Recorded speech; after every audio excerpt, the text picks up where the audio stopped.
few days ago, I was watching a Gravity Falls episode, and I laughed so hard that I literally choked on a Fruit Loop. True story. And no, it wasn't Mabel riding a pig through a corn maze. It was someone weirder. Someone that came out of nowhere, screamed nonsense, and then disappeared. I paused the episode, sat there blinking, and thought, wait a second, is this the funniest character in the whole show? Everyone thinks they know the answer. You probably already said Soos, or you're one of those people who swears Bill Cipher is funny just because he yells in capital letters. But what if I told you the real comedy MVP of Gravity Falls is someone hiding in plain sight, shouting about pickled meat and casually inventing death rays? Today, we're breaking down what actually makes Gravity Falls funny, character by character, meme by meme. And by the end, you're either gonna agree with me or be too busy laughing to argue. All right, let's just rip off the glitter-covered bandage and say it. Soos is not the funniest character in Gravity Falls. Neither is Mabel, nor is Stan. I know, calm your alpacas. Look, I love Soos. We all love Soos.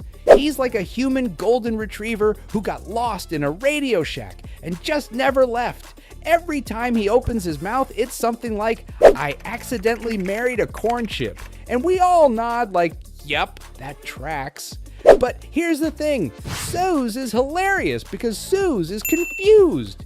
The universe throws him nonsense, and he just accepts it with wide eyes and a screwdriver. The guy is basically a walking meme template. But most of the time, he's not cracking jokes. He is the joke, which is adorable, but also not top-tier comedy material. Sorry, buddy. Then we've got Mabel, sparkly, unhinged, rainbow-powered Mabel.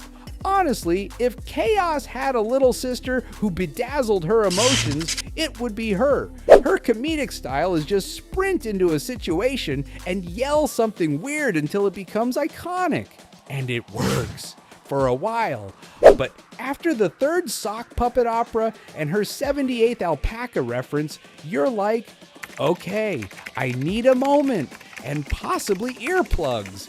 And of course, how can I miss Grunkle Stan, the scam artist? He's the professional con man with the comedic timing of a Vegas magician who's legally not allowed within 500 feet of a casino. His jokes are dry, sharp, and usually involve him either committing fraud or emotionally repressing something from the 1980s. He's hilarious, don't get me wrong, but half his lines are just IRS violations in disguise. Soos, Mabel, and Stan are legends, certified comedy MVPs, but none of them are the funniest character in Gravity Falls. That honor belongs to someone a little more wild-eyed. Stay with me and subscribe to the channel, because it's about to get weird. Gravity Falls has always been weirdly funny. Like, why did a pig just outsmart a time traveler? Kind of funny. The comedy here doesn't just come from punchlines, it comes from a universe that's actively unhinged and somehow playing it straight. Everything in this show is turned up to 11 and then politely set on fire. You've got time loops, cursed vending machines, sentient video game girlfriends, gnomes that puke rainbows, and the best part? Nobody blinks to it. Like, literally. Dipper once exploded and nobody even brought it up again. The baseline level of normal in Gravity Falls is complete insanity, and that's where the comedy thrives. But here's the trick. The characters almost never react the way you expect. They just roll with it. And that deadpan delivery, it makes the chaos even funnier. Stan can watch a unicorn shatter a window and he'll go, I've seen worse. And you'll laugh harder than if he screamed. So, yeah, the comedy in Gravity Falls works because it's layered, chaotic, deeply self-aware, and weird. Speaking of weird, our actual comedy king is about to enter. But before we reveal who actually wears the crown of Gravity Falls Comedy Kingdom, we've got to take a second to appreciate the chaotic runners-ups, the underdog weirdos who almost made it but just barely missed the punchline thrown. Let's start with Wendy. Wendy's humor is stealthy instead of loud. It sneaks up on you like a sarcastic raccoon with a flannel collection. She'll drop a deadpan one-liner while dragging a gnome corpse, or casually mention she fought a mountain lion once, and you're sitting there like, did she just casually drop a survival horror anecdote? Yes, she did. She's got that cool teen energy where every joke lands when she's not even trying. Lil Gideon. Okay, this child is a walking contradiction. He's got the voice of a disgraced Southern preacher and the emotional stability of a blender. He's always manipulative and dresses like Elvis in toddler form. And somehow, he's hilarious. Every time he screams revenge, you know something dumb is about to happen. You just don't know what or how many lawsuits it'll cause. Then there's Waddles, literal pig, doesn't talk, still funnier than half the cast of The Office. The Brainy Waddles episode is a cinematic masterpiece. He quotes equations, does a full TED Talk, and still manages to trip over a pumpkin. Cool. These guys are legends, each one of them.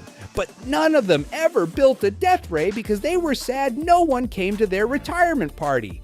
And that, my friends, is where the real comedy is. Okay, deep breath, because we're finally about to say it out loud. The funniest character in Gravity Falls is Old Man McGucket. Yep, the junkyard wizard, the beard gremlin, the sentient banjo solo with legs. You might be thinking, wait, that guy? The one who screams nonsense and jigs at weird times? Now buckle in. First off, the man is a walking visual gag. His beard looks like it could hold a small family of squirrels. His eyes are 80% pupil, 20% panic, and his overall vibe is somewhere between escaped inventor and that one relative nobody makes eye contact with at weddings. But it's not just how he looks, it's how he exists. He built a giant mechanical lake monster to emotionally guilt trip his son into spending time with him. He once said, "When I eat too much, I get the crab hands." And no one questioned it. In Land Before Swine, he was eaten by a dinosaur and ate his way out while playing spoons, laughing, being covered in dino guts. Yeah. And then there's the time he said, I seen it again. Come quick before it scrap doodles away. And everyone just accepted that as a sentence. The man is 40% inventor, 60% chaos raccoon, and yet everything he says is gold. He crashes scenes like a banjo-powered glitch in the simulation, shouts something completely unhinged like, "The future is in the past, onward, Aoshima," and then jigs off screen like a cryptid who feeds on confusion. But here's what makes it even better. McGucket isn't just funny, he's tragic. Under all that insanity is a genius who helped build the universe portal with Ford Pines and saw something in there that broke his mind. He invented a memory wipe machine to forget what he'd done, and used it so many times he forgot why he made it. Every scream, every spoon solo, every moment of nonsense, it's all built on real painful regret. And somehow, that makes the comedy hit even harder. He's not just a comic relief, he's a comic anarchy. He's cracked, literally and emotionally. And that's what makes him so perfect. In a town where everyone's weird, McGucket still manages to be the weirdest. And that, my friends, takes talent. Or maybe just a raccoon wife and no sense of danger. So yes, the crown goes to the bearded madman himself, the jigging genius. Old Man McGucket is the funniest character in Gravity Falls, and possibly the funniest lunatic in the multiverse. But hey, that's just my unhinged opinion. Maybe you still think Soos is the king of comedy.